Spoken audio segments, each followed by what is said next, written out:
Thank you, Chairman Quack, for inviting me to the 2021 Good Growth Global Forum to talk about the importance of sustainability in the post-pandemic era. As Chief Executive of the International Corporate Governance Network, my views reflect those of many Ictn members who are investors responsible for assets of $59 trillion, based mainly in Europe and North America, but with growing Asia representation, including KIC and NPS in Korea.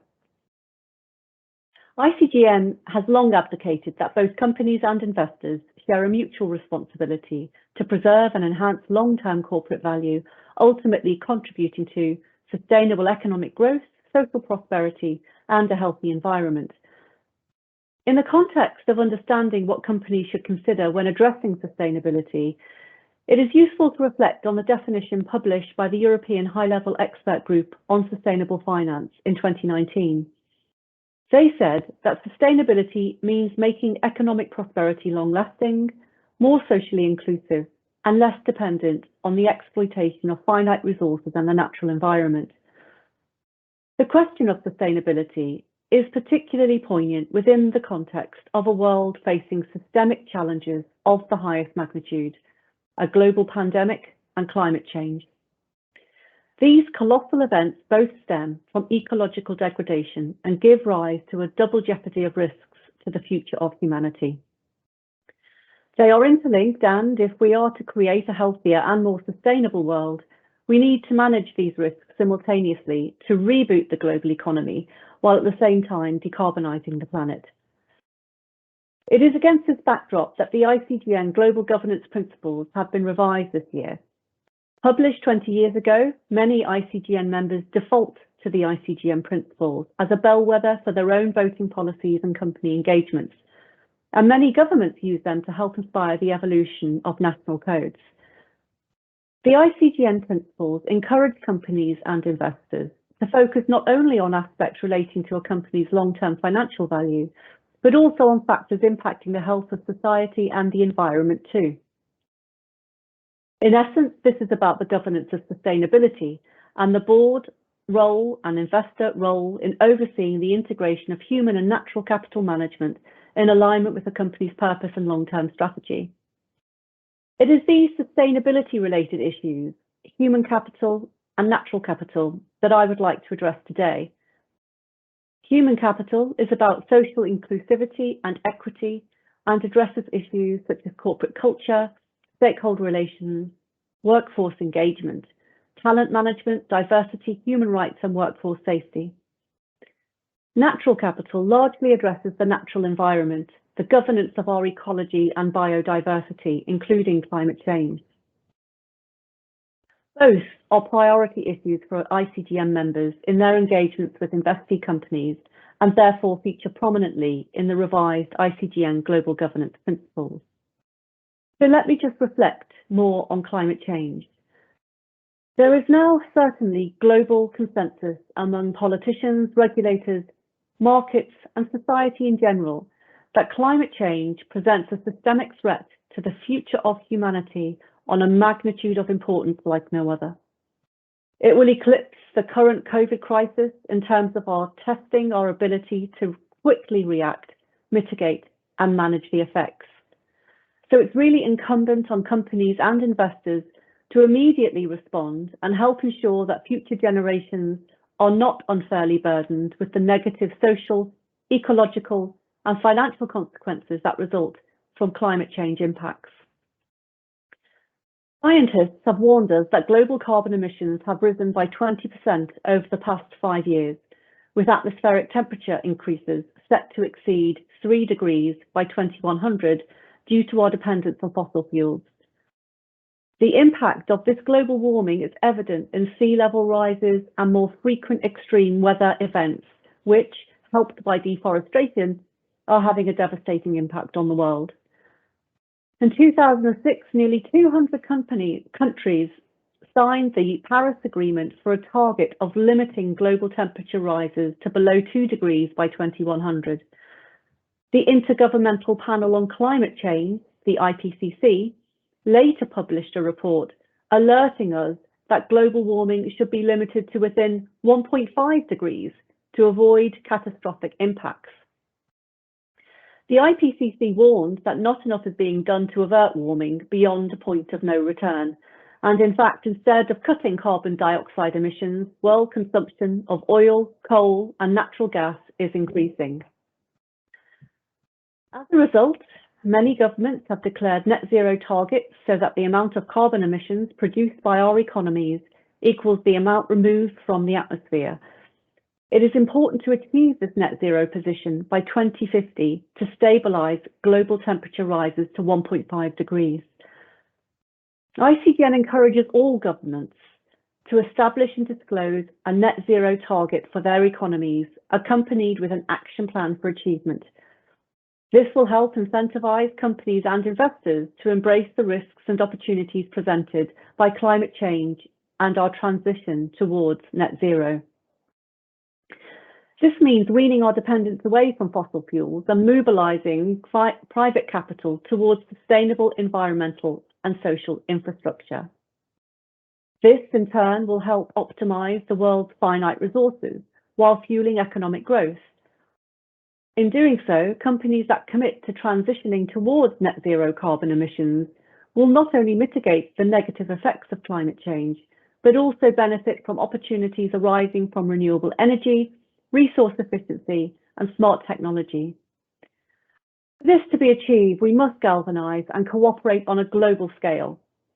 By way of example, many ICGM members are part of the coalition called Climate Action 100+, to ensure that the world's largest greenhouse gas emitting companies take action on climate change. Around half of the 167 companies identified by the coalition have established commitments to reach net zero emissions by 2050 or sooner. Many ICGM members encourage companies to align their reporting with the Task Force for Climate-Related Financial Disclosures, otherwise known as TCFD. This requires companies to describe how climate change is reflected in governance, strategy, risk management, and metrics. This disclosure would help investors understand the resilience of companies facing climate change risks and to assess progress towards achieving net zero targets. This includes transition risk, where companies struggle to adapt to economic and social change, as well as physical risks, for example, from wildfires, droughts, and flood, which impacts business operations, such as building damage or increased insurance premiums. Many companies around the world already voluntarily report in alignment with the TCFD framework, and some countries, such as New Zealand, have introduced TCFD as a national mandatory requirement. Since January this year, the UK has required companies listed on the premium market of the London Stock Exchange to align their reporting with TCFD, albeit on a comply or explain basis. This is set to become mandatory by 2025. While in Europe, TCFD may become mandatory under the Non-Financial Business Reporting Directive. And the revised Japan Code of Corporate Governance will require companies listed on the prime market of the Tokyo Stock Exchange, being introduced in April 2022, to collate and analyse data on the impact of climate change related risks and opportunities on their business activities and profits, and enhance the quality and quantity of disclosure based on the TCFD recommendations. So there are growing calls for TCFD to become a global mandatory requirement for all large companies, possibly integrated within the IFRS accounting framework. We await with interest the outcome of the consultation by the trustees of the IFRS Foundation regarding possible global sustainability standards and the role that the IFRS Foundation might play. Conventional financial reporting primarily describes what has already occurred. Traditional accounting is transaction-focused and not really well equipped to capture intangible drivers which underpin value creation. This causes a kind of value gap between financial accounting measures and the intangible drivers that truly impact company performance and long-term value creation, such as human capital and natural capital. More comprehensive sustainability reporting would seek to reflect the complexities inherent in a contemporary business. It would support and enhance the information in the financial statements, and help investors to form an assessment of the company's long-term strategy and prospects. But what about the role of investors in all of this?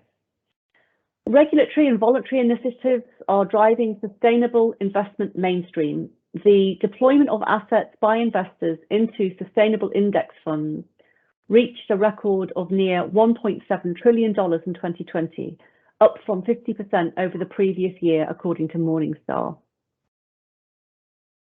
Investors cannot diversify climate change risks out of their investment portfolios, given the systemic nature of the threat.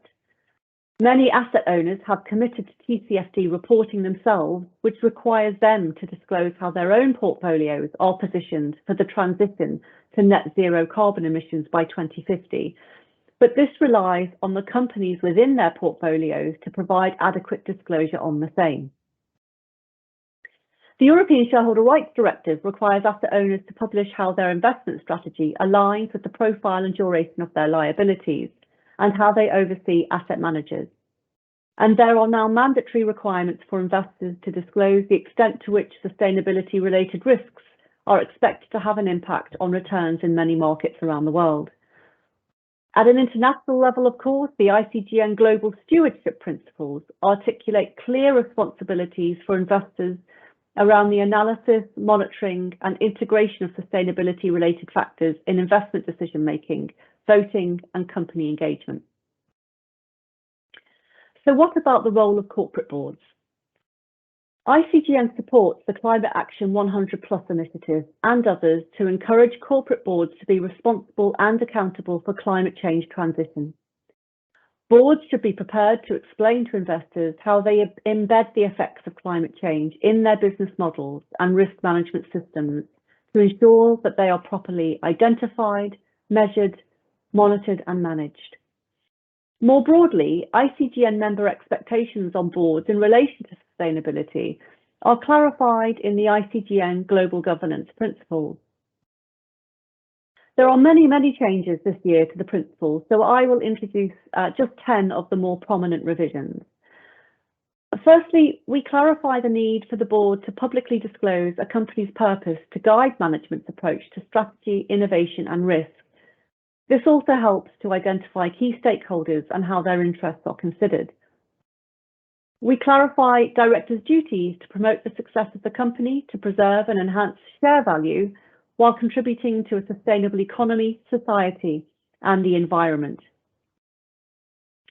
On risk, we have added that board oversight should include threats to a company's business model, cybersecurity, supply chain resilience, performance, solvency, liquidity, reputation, and we refer to systemic events, including ecological degradation, social inequality, and digital transformation. We have new reference to human capital management in our principles, including workforce recruitment, retention, training, and succession planning linked to strategy. There is also new guidance on human rights, including modern slavery, and workforce safety focused on how companies identify and mitigate risk in their operations and supply chains.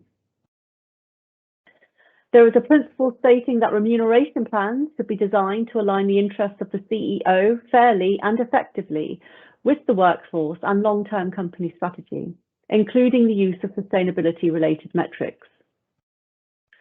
Now have reference to double materiality for reporting on a company's external impacts on society and the environment, as well as internal impacts on the company's own financial performance.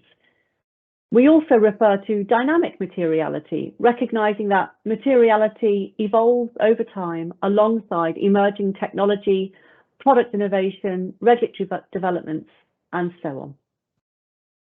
We've acknowledged public debate around corporate tax avoidance by emphasizing the board's role in overseeing a company's fiscal policy, not only in a legal context, but really within the bounds of acceptable social norms. We encourage companies to use sustainability-related accounting and reporting frameworks to facilitate consistency and comparability and to contribute to the global consolidation of standards. And finally, and primarily instigated by the COVID crisis, we have added new principles emphasizing the importance of shareholder participation at AGMs, particularly virtual AGMs, to ensure that they are efficiently, democratically and securely facilitated to enable constructive interactivity between shareholders and the board. I would just like to emphasise that a long-held ICGM principle is around the equitable treatment of shareholders, which we fear is in regression in some markets and potentially in Korea. Specifically, this relates to the proposals to allow companies with dual-class shares to list on Kosdaq. These structures have the potential for managerial entrenchment by virtue of disproportionate control relative to voting rights and economic interest. This is particularly acute when there are key decisions or transactions that affect the interests of minority investors in the company. In fact, we canvassed ICGN member opinion on how dual-class shares may impact investor decision-making a few years ago. 67% of respondents said that they would apply a greater discount rate to stock valuations or expect higher returns to offset increased risk. And 82% said that they expect strong measures in place to mitigate abuses associated with dual-class share structures, such as board independence, conflicts of interest policies, voting exemptions from major transactions by controlling owners, and sunset clauses, for example, 5 years from the IPO date. I mention this purely in the spirit of maintaining the momentum of positive corporate governance reform in Korea and to avoid any inadvertent steps backward. To conclude, the proper governance of sustainability is no longer a nice to have, it is a must have.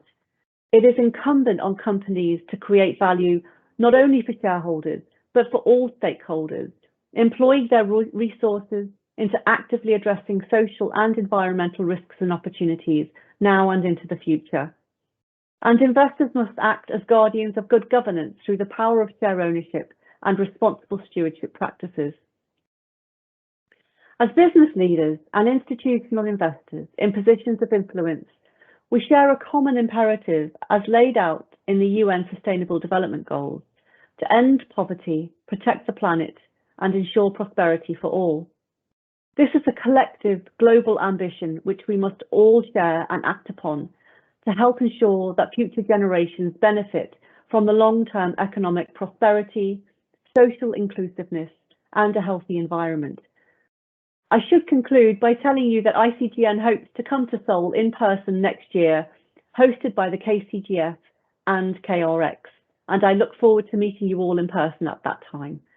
In the meantime, I wish you a very successful conference today, and thank you very much again for inviting me. Goodbye.